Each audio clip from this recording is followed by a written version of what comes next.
And in many ways, we try and look beyond that. So we try and look at the world maybe a little more simply, a little longer term, which means we're not so good at saying the market will go up today, down tomorrow. We're not thinking of that, but where long term would your money be best put to work? And if you look at the world, and fixed income, equities, property, looking through, that's where the value is. You can pick up a yield in those companies, far more attractive than longer term than putting your money in US government bonds.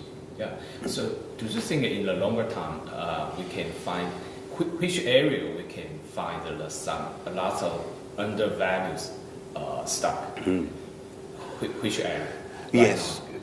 No, the caveat is not much is very cheap at these moments. I mean, because of QE, because quantitative easing has caused money to go from bond markets and cash, where normally it should be, into lots of other areas.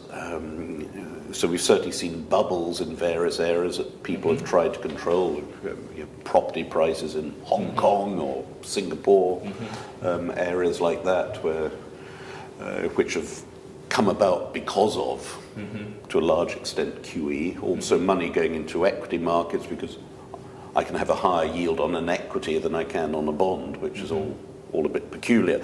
So there's very little of sort of ultra cheap investments. The exceptions are probably specific individual stocks, which typically are the smaller companies that are totally uncovered by analysts, but very, very esoteric, and they might well remain cheap for a very, very long time, typically on big discounts to asset value.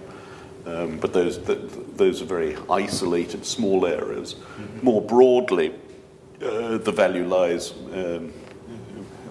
in the emerging markets, where you're looking at generically portfolios trading on 12, 13 times earnings.